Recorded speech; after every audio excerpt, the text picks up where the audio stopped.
राधे राधे, जय हिंद। आप सभी बढ़िया मस्त जबरदस्त हैं। यहाँ पर हम शुरू करने वाले हैं यूपी पुलिस कांस्टेबल के लिए जीके की क्लासेस, जो कि आप सभी के लिए बहुत बहुत महत्वपूर्ण।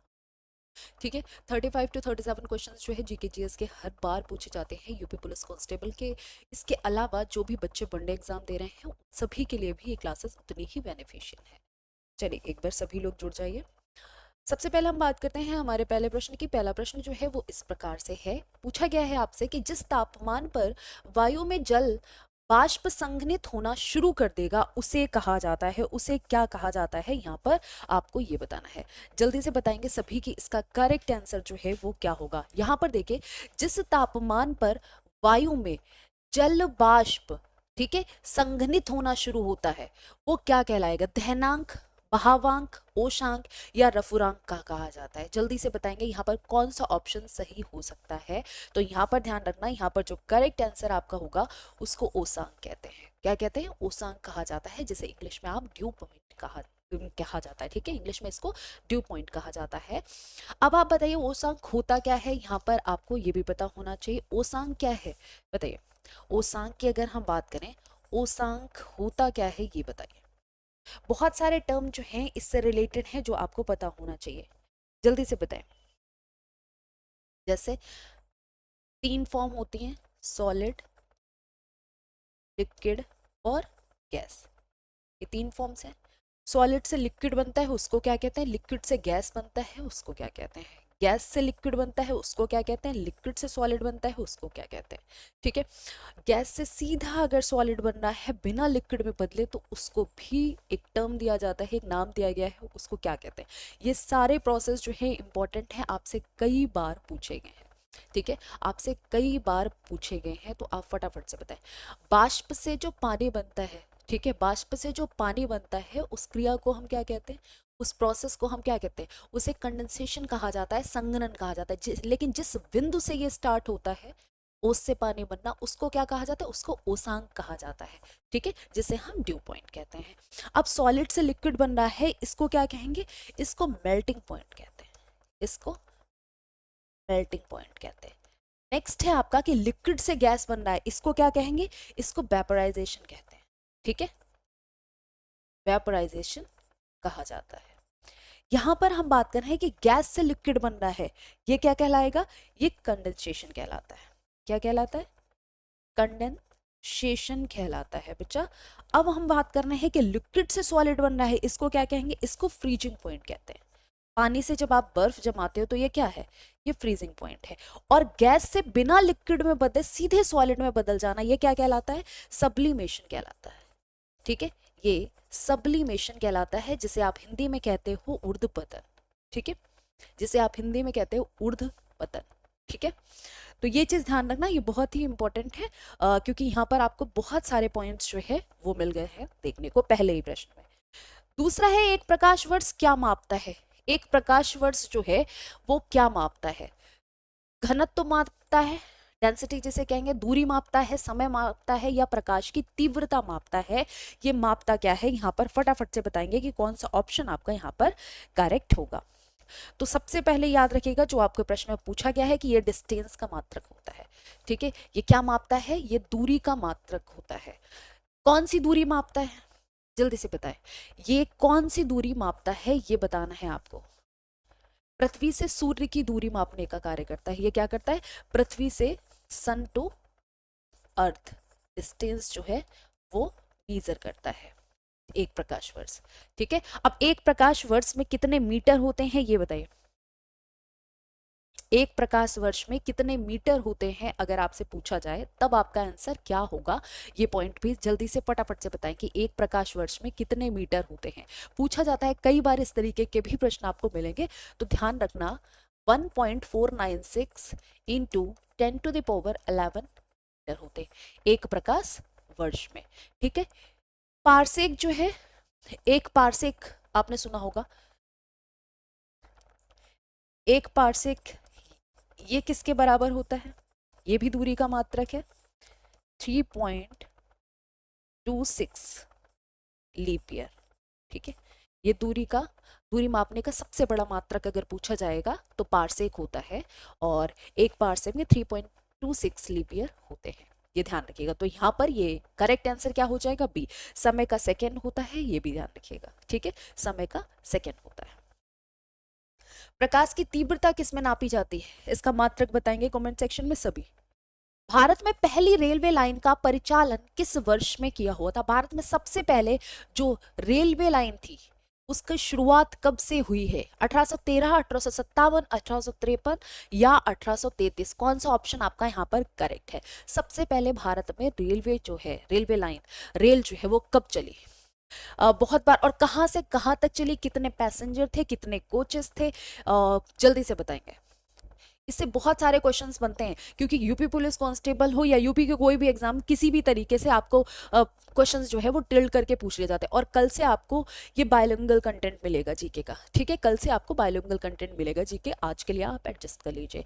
पहली रेलवे लाइन की बात की जा रही है कि इसका परिचालन किस वर्ष हुआ था, तो ये बहुत ही सरल सा प्रश्न है, 1853 में हुआ था। कब से शुरू हुआ? 1853 में। अगर हम बात करेंगे ये कहां से कहां तक चली थी, तो मुंबई टू पुणे, ठीक है, मुंबई टू पुणे। अगर मुंबई नहीं लिखा है तो बोरीवल लिखा होगा, ठीक है, टू पुणे लिखा होगा, बॉम्बे टू पुणे लिखा होगा, इस तरीके से। कितने किलोमीटर चली थी अगर आपसे पूछा जाए? 34 किलोमीटर चली थी ये ट्रेन। और इस ट्रेन में कितने कोचेस थे? 14 कोचेस थे, 400 पैसेंजर्स थे। अगर हम बात करें पैसेंजर्स की, क्योंकि कुछ भी पूछा जा सकता है, तो पैसेंजर्स 14 थे। ग्रेट इंडियन पेनिनसुला द्वारा चलाई गई थी ये, ग्रेट इंडियन पेनिनसुला द्वारा। किसके टाइम चली थी, किसके शासन में, बताओ, किसके शासन में चली थी? लॉर्ड डलहौजी था इस टाइम। कौन? लॉर्ड डलहौजी इस टाइम क्या थे? गवर्नर, ठीक है, लॉर्ड डलहौजी थे। तो ये सारे पॉइंट्स जो है आपके याद करने वाले हैं, कोई भी पॉइंट ऐसा नहीं है जो आप मिस करें, करेक्ट। नेक्स्ट देखिए, बुद्ध ने अपना पहला उपदेश कहाँ दिया था? महात्मा बुद्ध की बात की जा रही है। महात्मा बुद्ध से रिलेटेड बहुत सारे क्वेश्चंस जो है वो आपको एग्जाम्स में भी देखने को मिलते हैं, तो फटाफट से बताएं महात्मा बुद्ध के बारे में, जो भी आपको पता हो एक एक करके बता सकते हैं। इनके बचपन का नाम सिद्धार्थ था, ये सबसे पहला क्वेश्चन बनता है। और दूसरा क्वेश्चन बनता है इनका जन्म कहाँ पर हुआ था? कपिल वस्तु के लुम्बिनी में, याद रखिएगा, कपिल वस्तु की लुम्बिनी ग्राम में इनका जन्म हुआ था महात्मा बुद्ध का। इनके बचपन का नाम क्या था? तो बचपन का नाम इनके सिद्धार्थ था, ये भी ध्यान रखिएगा। अब सारनाथ, बोधगया, लुम्बिनी, कुशीनगर, जल्दी से बताएं। तो लुम्बिनी में तो हो गया भाई इनका जन्म, बोधगया में क्या हुआ था? इन्हें ज्ञान प्राप्त हुआ था। सारनाथ में इन्होंने अपना पहला उपदेश दिया था। कहाँ दिया था? अपना पहला उपदेश जो है वो इन्होंने सारनाथ में दिया था। किसको? 5 बौद्ध भिक्षुओं को इन्होंने ये ज्ञान दिया था।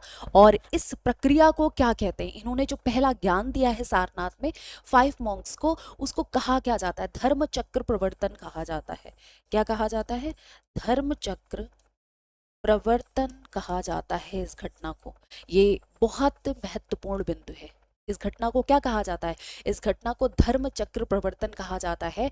इन्हीं से संबंधित एक और घटना महापरिनिर्वाण किसे कहा जाता है?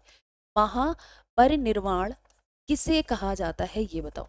महापरिनिर्वाण किसे कहते हैं ये आप बताओ मुझे। ये किससे संबंधित है? ये किससे संबंधित है? ये भी फटाफट से आप सभी आंसर कर सकते हैं कि ये किससे संबंधित है। इन्होंने 4 आर्य सत्य दिए हैं, इन्होंने 4 आर्य सत्य दिए हैं, ये भी ध्यान रखिएगा, ठीक है। चलिए नेक्स्ट देखिए, पूर्व वैदिक काल में समाज के विभाजन का आधार क्या है? अब पूर्व वैदिक काल, पूर्व वैदिक काल के में समाज के विभाजन का आधार क्या था? जल्दी से बताएं। पूर्व वैदिक काल, वैदिक काल से भी पहले के समय जो हमारे समाज का विभाजन था वो किस आधार पे हुआ था? धर्म, धन, जन्म या पेशा?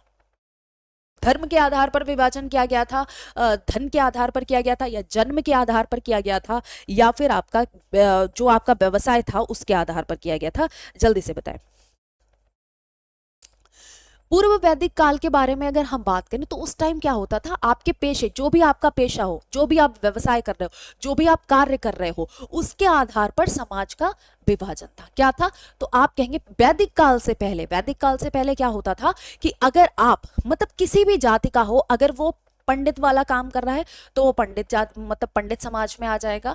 ठीक है, अगर कोई भले ही ब्राह्मण है और वो कार्य व्यवसाय उसका क्या है, वो बनिया समाज से मतलब बनियागिरी कर रहा है, तो वो बनिया समाज में आ जाएगा। यानी व्यवसाय के आधार पर समाज को बांटा गया था पूर्व वैदिक काल से पहले के समय। लेकिन जब वैदिक काल आता है तब इस टाइम क्या होता है, वैदिक काल में आपको किसके आधार पर बांट दिया जाता है, जन्म के आधार पर आपको बांटा गया है।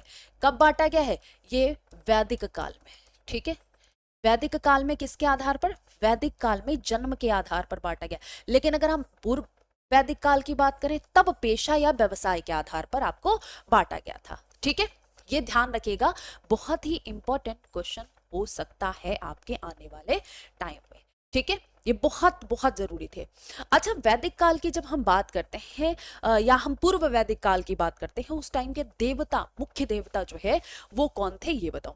इस टाइम के मुख्य देवता कौन थे उत्तर वैदिक काल के, जल्दी से बताओ। वैदिक का एक तो पूर्व वैदिक काल हो गया, जब हम उत्तर वैदिक काल की बात करते हैं, उत्तर वैदिक काल की, तब बताओ मुझे मुख्य देवता कौन थे। मुख्य देवता कौन थे, मुख्य देवता जो है वो इंद्र थे। इसके अलावा कौन थे, इसके अलावा वरुण और अग्नि भी थे। इसके अलावा वरुण और अग्नि भी थे, ये भी ध्यान रखिएगा। ठीक है, ये भी महत्वपूर्ण है। नेक्स्ट देखिए, ठोस कार्बन डाइऑक्साइड को भी कहा जाता था,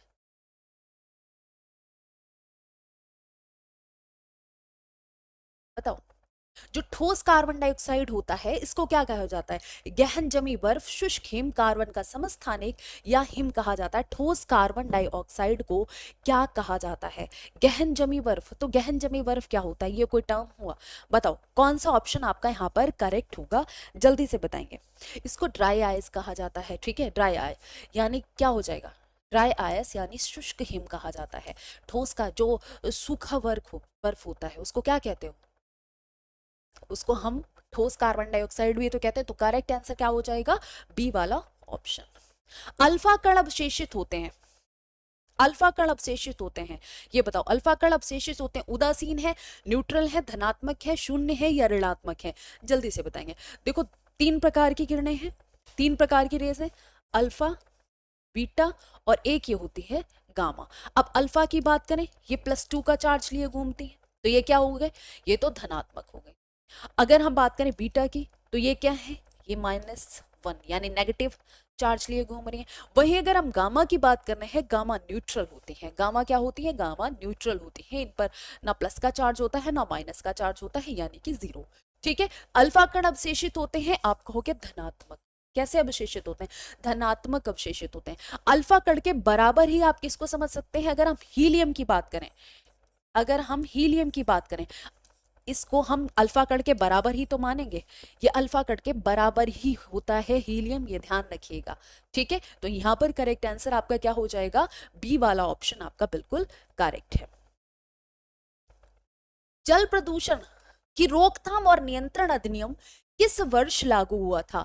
अगर हम बात करें यहाँ पर जल प्रदूषण की रोकथाम और नियंत्रण अधिनियम की, तो ये किस वर्ष लागू हुआ था, 1994, 1964, 1974, 1984। कौन सा ऑप्शन आपका करेक्ट होगा, जल्दी से फटाफट बताएंगे यहाँ पर। ध्यान रखिएगा, ये इंपॉर्टेंट क्वेश्चन है कि अगर हम जल प्रदूषण की रोकथाम और नियंत्रण की बात करें तो ये अधिनियम किस वर्ष लागू किया गया था। 1974 में ये लागू किया गया था। किस वर्ष लागू हुआ, 1974 में ये लागू हुआ था। इसके अलावा कुछ प्रोजेक्ट्स होते हैं, जैसे आपका टाइगर प्रोजेक्ट हो गया, एलिफेंट प्रोजेक्ट हो गया, बल्चर प्रोजेक्ट हो गया, इनसे भी प्रश्न बनते हैं कि ये किस वर्ष लागू हुए। ठीक है, ये किस वर्ष आए, तो इन प्रोजेक्ट ईयर्स को भी आपको याद रखना पड़ेगा कि भाई इस वर्ष ये प्रोजेक्ट आया, क्यों आया, ये भी ध्यान रखना पड़ेगा। यहां पर करेक्ट आंसर क्या हो जाएगा, 1974 में आपका जल प्रदूषण की रोकथाम और नियंत्रण अधिनियम लागू हुआ था। निम्न में से अकबर के दरबार के मुख्य चित्रकार कौन थे।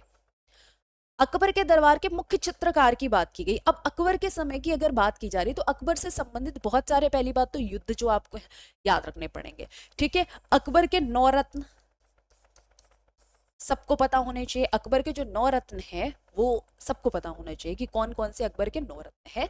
अगर नहीं याद है तो याद करना और फिर कल बताना, कल के जब क्लास हो तब आप बताइएगा, लेकिन हाँ ये जरूर याद हो सबको। अकबर के पिता का नाम क्या था, तो जाहिर सी बात है हुमायूं, ठीक है। और अकबर के बेटे का नाम क्या था, तो जहांगीर, ठीक है। ये क्या थे, पुत्र थे। और ये बेटे किसके थे, जहांगीर के। जहांगीर के ये क्या थे, जहांगीर के पिता थे अकबर, और बेटे किसके थे, हुमायूं के बेटे थे, यानी इनके पिता का नाम क्या थे, हुमायूं। अब अकबर के दरबार के मुख्य चित्रकार की बात की जा रही है, वैसे कौन थे, मीर मुसब्बिर या दस्त मोहम्मद या मीर सैयद अली, फटाफट से बताएंगे। तो मीर सैयद अली को ही मीर मुसब्बिर भी कहा जाता था। क्या, मीर मुसब्बिर किसी का किसका नाम था, मीर सैयद अली का ही नाम था। और ये किसके टाइम आए थे, ये हुमायूं के समय आए थे। ये हुमायूं के दरबार में आए थे सबसे पहले। सबसे पहले किसके दरबार में आए थे, ये हुमायूं के दरबार में आए थे। लेकिन अगर हम बात कर रहे हैं मुख्य चित्रकार की, कौन थे, दशवंत और एक और थे बसावन, ठीक है। एक और थे, वो उनका नाम क्या था, तो याद रखिएगा बसावन, दशवंत और बसावन, ये दो मुख्य चित्रकार थे अकबर के दरबार में। इन्होंने, आपको पता होगा कि बहुत सारी प्रथाएं चली गई। दीन इलाही कब स्टार्ट किया गया, अकबर के समय ही चला। दीन इलाही कब चलाया गया, ये बताओ। अबुल फजल कौन थे इन्हीं के टाइम, मोहम्मद फैजी कौन थे। ये बहुत बहुत इंपॉर्टेंट क्वेश्चंस हैं, तो इनको जरूर याद रखिएगा। आईने अकबरी किसने लिखी, किस भाषा में लिखी, ये सब महत्वपूर्ण है, ठीक है। इनके दरबार के मुख्य कवि कौन थे, फैजी थे, ये भी ध्यान रखिएगा। आईने अकबरी किसने लिखी, अबुल फजल ने लिखी, ये भी ध्यान रखिएगा। लॉर्ड कर्जन द्वारा जारी बंगाल प्रांत को दो भागों में विभाजित करने का आदेश कब दिया गया। अगर हम लॉर्ड कर्जन की बात करें तो बंगाल प्रांत को दो भागों में विभाजित करने का आदेश कब दिया गया था। याद रखना, बंगाल को क्या किया इन्होंने, इन्होंने कहा कि लॉर्ड कर्जन ने कि बंगाल को दो भागों में बांट दिया जाएगा। इन्होंने क्या कहा, इन्होंने कहा बंगाल को दो भागों में बांट दिया जाएगा। एक पश्चिमी, पश्चिमी जो है, पश्चिमी बंगाल हिंदुओं का, हिंदू का कर दिया जाएगा। वहीं पूर्वी बंगाल जो है वो मुस्लिमों का कर दिया जाएगा। ये क्या किया जाएगा, ये मुस्लिम्स का कर दिया जाएगा, मुस्लिमों का कर दिया जाएगा। इससे क्या होगा, इसका ये करने का मतलब इनका क्या था कि हिंदू मुस्लिम को बांट दिया जाए, ताकि दोनों जो है वो एक साथ ना रह सकें, हमारे खिलाफ एक साथ सर ना उठा सकें। इसलिए ये लॉर्ड कर्जन की बहुत ही मतलब सोची समझी साजिश थी कि हम दोनों को बांट देंगे, हिंदू मुस्लिम को। तो उन्होंने क्या किया, क्योंकि बंगाल उस टाइम सबसे समृद्ध था, ठीक है। बंगाल उस टाइम हर तरीके से सबसे ज्यादा समृद्ध था, समृद्ध जगह कही जाएगी, हर तरीके से प्रोस्पीरियस स्टेट।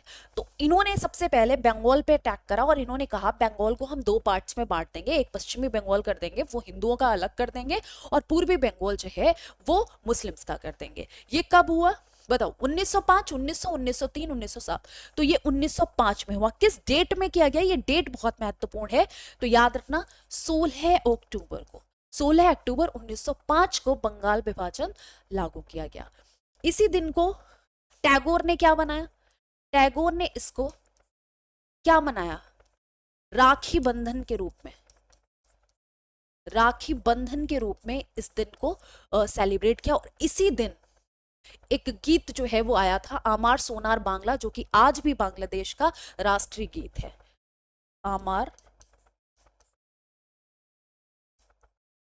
सोनार बांग्ला, ये क्या है, ये गीत है जो रविन्द्रनाथ टैगोर के द्वारा लिखा गया है, जो प्रेजेंट में बंगाल हम कहेंगे बांग्लादेश का क्या है, ये वहां का राष्ट्रीय गीत है, नेशनल सॉन्ग है, ठीक है। तो ये बहुत बहुत महत्वपूर्ण चीजें जो है जो आपको पता होनी चाहिए। अच्छा, बंगाल विभाजन रद्द कब किया गया था, बंगाल विभाजन रद्द कब किया गया था, अगर हम बात करें कि मतलब इसको कैंसिल कर दिया गया कि फिर बंगाल दो पार्ट्स में डिवाइड नहीं किया गया, ये निर्णय जो है कब वापस ले लिया गया, तो 1911 में, 1911 11 में बंगाल विभाजन का जो निर्णय है वो रद्द कर दिया गया। ठीक है। बीडी सावरकर द्वारा 1904 में संगठित क्रांतिकारियों का गुप्त समुदाय किस नाम से जाना जाता था? बीडी सावरकर द्वारा जो क्रांतिकारियों का एक गुप्त समुदाय था उसे किस नाम से जाना जाता था? युगांतर पत्रिका थी, काल पत्रिका थी, संध्या पत्रिका थी, अभिनव भारत, ये एक पत्रिका भी थी और साथ ही साथ एक गुप्त संस्था भी थी अभिनव भारत। अभिनव भारत को पहले किस नाम से जाना जाता था? बताओ। अभिनव भारत की बात करें जो कि बीडी सावरकर की थी, इसको पहले किस नाम से जाना जाता था? जल्दी से बताएं। 1899 में ये क्या करते हैं कि मित्र मेला नामक संस्था, ठीक है, मित्र मेला नामक संस्था को पुनर्गठित किया जाता है। ठीक है, पुनर्गठित किया जाता है। पुनर्गठित करके उसका नाम क्या रख दिया जाता है? पुनर्गठित करके उसका नाम अभिनव भारत रख दिया जाता है। कब रख दिया जाता है? अभिनव भारत रख दिया जाता है। ये भी ध्यान रखना। ये यंग इंडिया सोसाइटी के मेंबर भी थे। ये क्या थे? अभिनव भारत यंग इंडिया सोसाइटी के मेंबर भी थे। ये भी ध्यान रखना। ठीक है, कौन? बीडी सावरकर जी। और यंग इंडिया सावरकर का कब निकाली गई? 1904 में। कहां से? बताओ कहां से? नासिक में। नासिक में। ठीक है। अभिनव भारत ये क्या था? 1899 में जो मित्र मेला समुदाय था, संस्था थी, मित्र मेला संस्था, इसी को क्या किया गया? 1904 में इसका नाम परिवर्तित करके क्या रख दिया गया? अभिनव भारत रख दिया गया। ठीक है। 1904 में यह संगठित किया गया था यंग इंडिया सोसाइटी के द्वारा और इसका नाम क्या था? कहां पर? नासिक में। ठीक है, कहां पर? नासिक में। मकर संक्रांति का त्योहार प्रतिवर्ष निम्नलिखित में से किस महीने में मनाया जाता है? तो सबको पता है 14 जनवरी, जो कि कभी कभार 15 जनवरी को भी पड़ जाता है। तो क्या होता है बताओ? मकर संक्रांति सेलिब्रेट होती है, इसमें क्या होता है? सूर्य जो है वो मकर राशि के उत्तरायण में प्रवेश करता है, ऐसा भी बोला जाता है। ऐसा भी बोला जाता है कि इस दिन क्या होता है? बहुत सारे रीजंस दिए जाते हैं, बहुत सारे। सबसे पहले तो ये पता होना चाहिए कि ये 14 जनवरी की तरफ सेलिब्रेट किया जाता है, मकर राशि के उत्तरायण में शुरू आ जाता है, इसलिए सेलिब्रेट किया जाता है। बाकी इसके और भी रीजंस हैं, जैसे कई लोग कहते हैं कि सूर्य अपने पुत्र जो है वो शनिदेव से मिलने आते हैं, सूर्य अपने पुत्र जो है वो शनिदेव से मिलने आते हैं, इसलिए सेलिब्रेट किया जाता है। कुछ लोगों का मानना है कि भीष्म पितामह ने अपनी देह का त्याग किया था इस दिन, इसलिए हम मकर संक्रांति मनाते हैं। तो इसके बहुत सारे रीजन हैं। ठीक है, इसके बहुत सारे रीजन हैं। तो यहाँ पर फिलहाल आपसे पूछा गया है कि मकर संक्रांति का त्योहार प्रतिवर्ष किस महीने में मनाया जाता है? तो जनवरी के महीने में। लाइकेन प्रकार से संबंध का एक उदाहरण है। परभक्षिता, असहभाजिता, सहभाजिता या सहोपकारिता। यहां पर पूछा गया लाइकेन जो है वो किस प्रकार के संबंध का उदाहरण है? बताइए। अगर हम लाइकेन की बात करें हैं, ठीक है, एक लाइकेन पार्क पूछा जाता है कि लाइकेन पार्क कहाँ है? बताओ लाइकेन पार्क कहाँ पर है?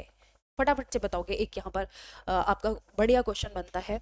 इसके अलावा आपको पता है कि ये एल्गी और फंगाई का के संबंध का एक उदाहरण है। तो इसे हम क्या कहते हैं?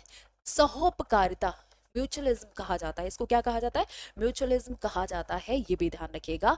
एक लाइकेन पार्क है। लाइकेन पार्क कहाँ पर है? तो लाइकेन पार्क जो है वो उत्तराखंड में है। कहाँ पर है? ये उत्तराखंड में है। लिटमस पेपर आपको पता होगा रॉचेला टिंक्टोरिया से बनाया जाता है, जो ब्लू को रेड कर देता है। ठीक है, ये लाइकेन का कार्य होता है। यहाँ पर करेक्ट आंसर क्या हो जाएगा? डी वाला ऑप्शन आपका बिल्कुल करेक्ट है। नेक्स्ट देखो, निम्नलिखित में से कौन से सूक्ष्म जीव के कारण प्लेग होता है? कौन सा सूक्ष्म जीव है जिसके कारण क्या होता है? जिसके कारण प्लेग होता है? जीवाणु, प्रजीवाणु, कवक या विषाणु? कौन से सूक्ष्म जीवी के कारण प्लेग होता है? यहां पर आप ये बताइए, जल्दी से बताएंगे किसके द्वारा होता है? कौन सा ऑप्शन आपका करेक्ट है? किस सूक्ष्म जीव के कारण होता है आपका प्लेग? प्लेग, अगर हम प्लेग की बात करें, आपको पता होना चाहिए टीबी किससे होती है, कॉलरा किससे होता है। ठीक है, इस तरीके के क्वेश्चंस आपको पता होने चाहिए क्योंकि यहाँ से प्रश्न जो है आपके बनते हैं। ठीक है, फटाफट से बताइए। पर्सीनिया पेस्टिस के कारण। ठीक है, पर्सीनिया पेस्टिस के कारण होता है। और पर्सीनिया पेस्टिस क्या है? ये एक जीवाणु है, यानी कि एक बैक्टीरिया होता है। पर्सिनिया पेस्टिस करके, उसके द्वारा ये फैलता है, क्या, प्लिक, ये ध्यान रखना। कबक, विषाणु, प्रजीवाणु, प्रोटोजोआ, ये आपका नहीं है यहाँ पर। अगर हम बात कर रहे हैं प्लेग की तो वो जीवाणु के द्वारा फैलता है। दिलवाड़ा जैन मंदिर कहाँ है? माउंट आबू में, अरावली पर्वत पर, सिंधु के किनारे पर, खजुराहो में, नीलगिरी पहाड़ियों पर। कार्डमम हिल्स कहाँ है? कार्डमम हिल्स जो है वो कहाँ पाई जाती है? जल्दी से बताएं। अगर हम कार्डमम हिल्स की बात करें, कार्डमम हिल्स जो है वो कहाँ पाई जाती है, फटाफट से बताएं। और जो नीलगिरी की पहाड़ियां हैं ये कहाँ पाई जाती हैं? सभी प्रश्नों के उत्तर जो है वो जरूर दें आप, क्योंकि इंपॉर्टेंट है। यहाँ पर से कहीं से भी आपका प्रश्न जो है वो पूछा जा सकता है, फटाफट से बताएं।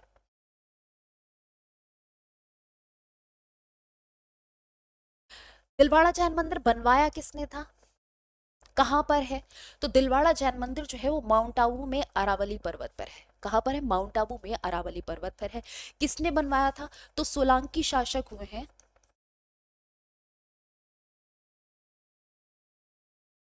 सोलंकी शासक कौन हुए, इनका नाम पता है किसी को?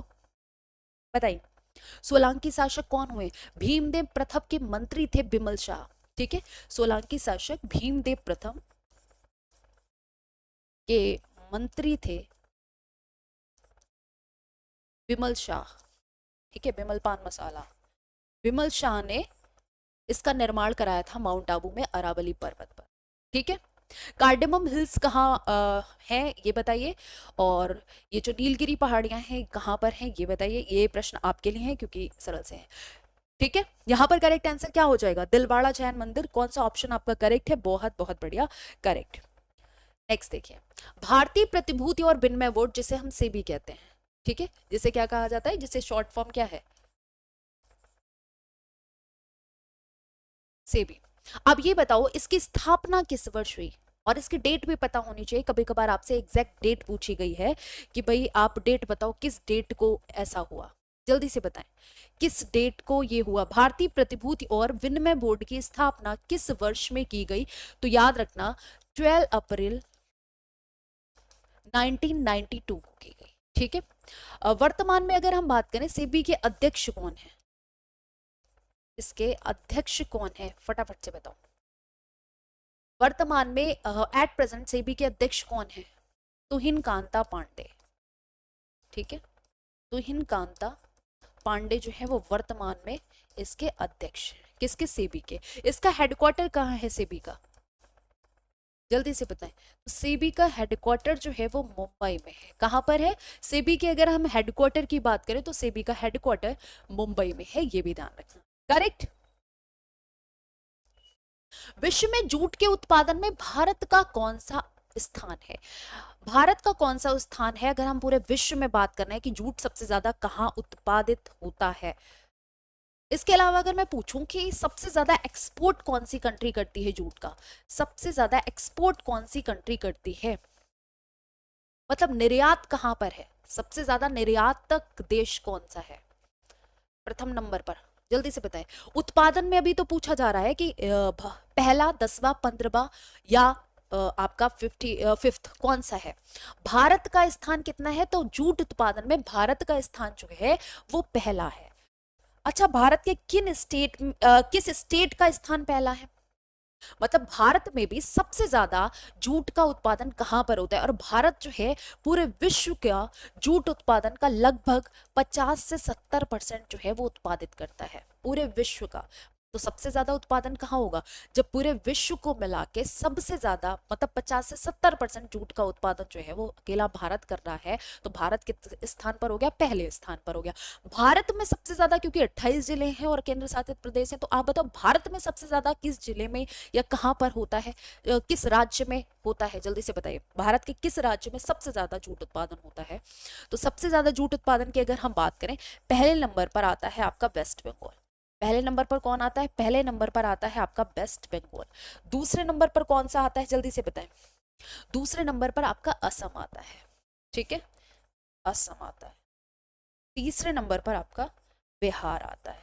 ठीक है, तीसरे नंबर पर आपका बिहार आता है। तो ये तीनों नाम भी आपको याद रखने हैं कि अगर हम स्टेट्स की बात करने हैं तो सबसे ज्यादा इंडिया में जूट कौन प्रोड्यूस करता है? वेस्ट बंगाल। दूसरे नंबर पर असम है, तीसरे नंबर पर बिहार है, ये भी ध्यान रखिएगा। यहां पर हम बात कर रहे हैं कि सबसे ज्यादा एक्सपोर्ट कौन सी कंट्री करती है जूट का, बताओ। अगर हम निर्यातक देश की बात करें तो सबसे नंबर 1 पे कौन सा है? तो वो है बांग्लादेश।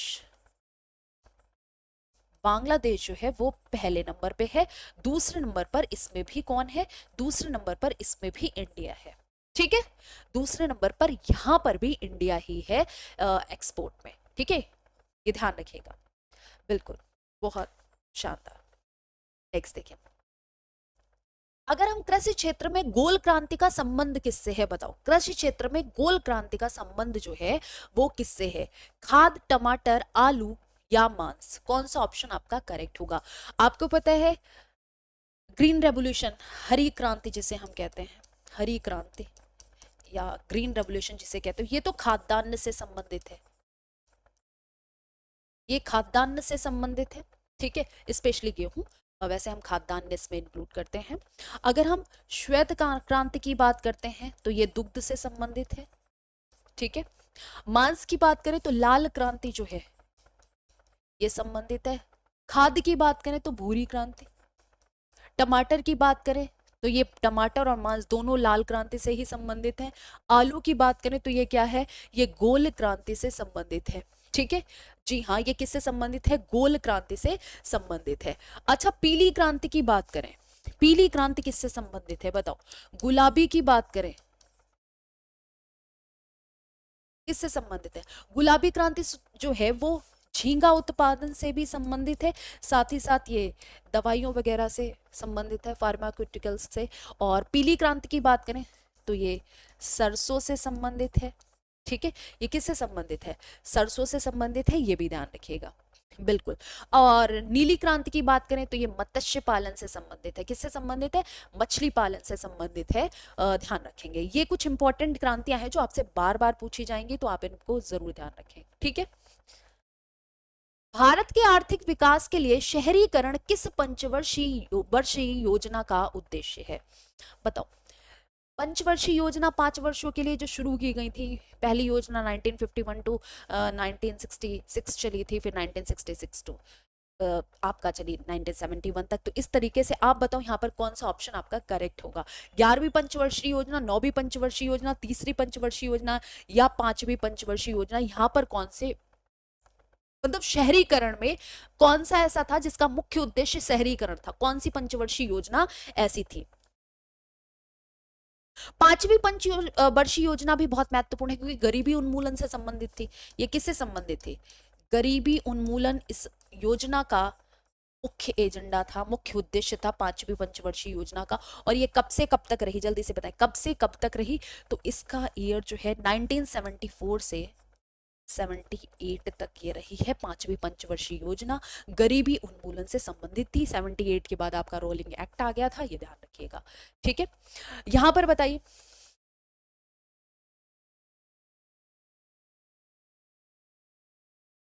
फटाफट से बताएं।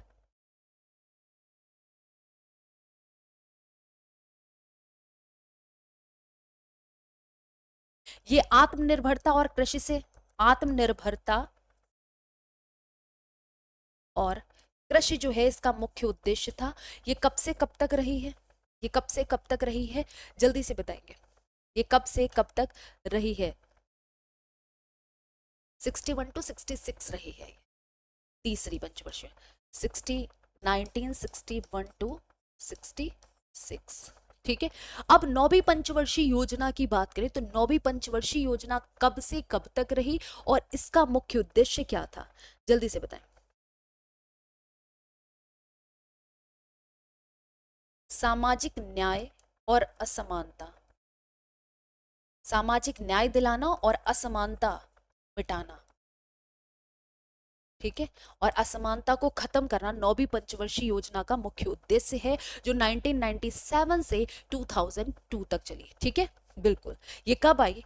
1997 से 2002 2022 तक रही ये 9वीं पंचवर्षीय योजना। अब हम 11वीं पंचवर्षीय योजना की बात कर रहे हैं। तो 11वीं पंचवर्षीय योजना में शहरीकरण मुख्य उद्देश्य था। क्या था? शहरीकरण जो है वो इस योजना का मुख्य उद्देश्य था। जी हाँ, बिल्कुल यहाँ पर करेक्ट है। जिन बच्चों ने ये आंसर दिया है 11वीं पंचवर्षीय योजना, उनका बिल्कुल सही है। 5 ईयर प्लान से एक प्रश्न हर बार पूछा जाता है, तो 5 ईयर प्लान से एक बार लिखें। ठीक है, 5 ईयर प्लान से एक बार लिखें कि किसके टाइम पे आए, कौन पीएम था उस टाइम, और किस पंचवर्षीय योजना का मुख्य उद्देश्य क्या था और किस टाइम तक आई। ठीक है, किस सन में आई ये पंचवर्षीय योजना, कब तक चली, जरूर से जरूर हर बच्चे को पता होना चाहिए। फिर 5 ईयर प्लान के बाद इसकी जगह पर क्या आ गया था? नीति आयोग आ गया था। तो उसके बारे में भी आपको पता होना चाहिए कि 5 ईयर प्लान का रिप्लेसमेंट कौन है? नीति आयोग है। ठीक है, तो उसके बारे में भी आपको पता होना चाहिए। कंगारू इस देश का राष्ट्रीय प्रतीक है? कंगारू, क्रिकेट वगैरह देखते होगे तो पक्का पता होगा। जल्दी से बताओ यहाँ पर कौन सा ऑप्शन आपका करेक्ट होगा। क्रिकेट वगैरह देखते होगे तो इतनी चीज तो आपको जरूर पता होगी। फटाफट से बताएं। Canada, Italy, Ireland, Australia. Kangaroo किस देश का, मतलब इस देश का राष्ट्रीय प्रतीक है? कनाडा का है क्या, इटली का है, आयरलैंड का है, या ऑस्ट्रेलिया का है? जल्दी से बताएं।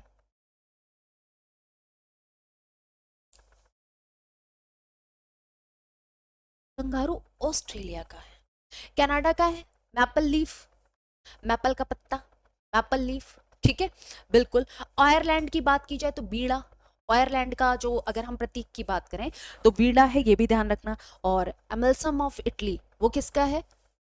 इटली का।